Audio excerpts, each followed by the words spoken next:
article, I learned that learning a language really takes time. Learning a culture takes even longer. Immigrant students have a lot on their plate. Teachers must understand what they are working with and who they are dealing with in order to produce lifelong learners. In order to effectively integrate immigrant students into our learning environment, the three primary aspects in the educational process must be re-examined. Here are three strategies for making the move more seamless and genuine. The first one is creating an inclusive learning environment. Number 2, focusing on what motivates students. And number 3, cultivating a dual identity.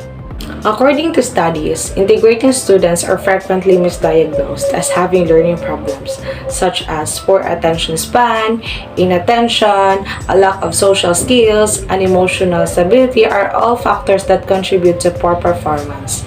As long as teachers rely solely on standardized tests, students whose full potential is being overlooked are harmed by norm reference assessments.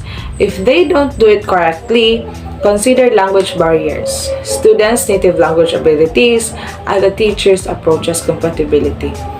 The assessments are then the ones that fail. Students are engaged in their own culture as long as they are communicating. Participation leads to integration. Submission leads to assimilation. They must understand that they are a valuable and welcome part of the learning process, a benefit to the community rather than a hindrance. The second strategies for making the move more seamless and genuine is focusing on what motivates students. New immigrants already have solid reasons to study a language beyond the necessity to meet curriculum requirements when it comes to learning a language. They also perform in diverse ways. Students who integrate into a new culture have superior long-term language retention than non-immigrants learning a second language. True motivation is rare and it should never be squandered. Teachers can help students study in a favorable setting, need to know what kind of motivation their kids already have and if these motivations are helping them supplying. The third and last strategy is cultivating dual identity. Simply speaking both languages is insufficient for integrating students. They must be able to communicate successfully in both their ethnic and adaptive communities in order to engage effectively in both. This entails developing knowledge and abilities in a linguistically transportable manner. They must be able to perform whatever they can in one language in the other. Education is a collaborative effort. A pupil who is lonely and alienated will not be able to learn. Teachers are not required to accommodate or pamper kids who are integrating. It is sufficient to recognize the requirements and provide them a way of participating in the culture. All students deserve to develop their full potential if the education provided is to be consistent with the ideals embraced potential. Immigrant children bring with them a wealth of opportunities which instructors must learn to maximize. After reading the article of Classroom Diversity, Language Learning and Cultural Integration in the 21st Century Classroom, I'm likewise thrilled and also impressed. And I feel like I have a lot better understanding of English because it is relevant in today's world. It was also fortunate to have a teacher for us to evaluate and teach what is best for their pupils, particularly to assist immigrant students in integrating by offering a language like raft rather than leaving them to fend for themselves. I would never stop studying this subject in order to gain a better understanding of it. And I will always remember that there are three approaches to make the transition smoother and more genuine. And these are creating an inclusive learning environment, focusing on what motivates students, and cultivating a dual identity.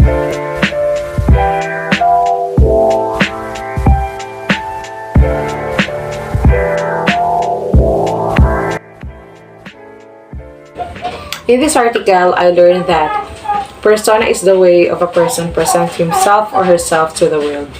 The character traits others see in this person. Content creators of all kinds spend a lot of time developing personas, not just marketing content.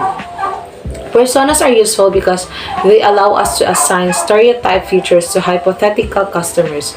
We may guide our words and images to directly appeal to our fictional audience once we've defined these traits.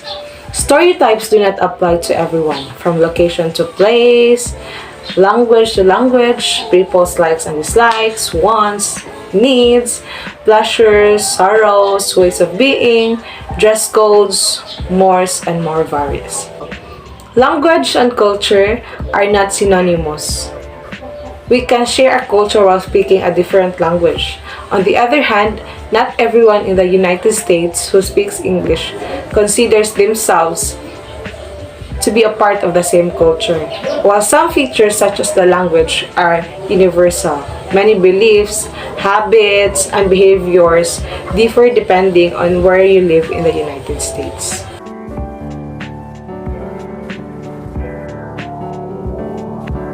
After reading this article, I am so happy and I am so grateful that I read this article because I gain a lot of lessons and knowledge about culture, language, and content, especially the problem with personas in a global community.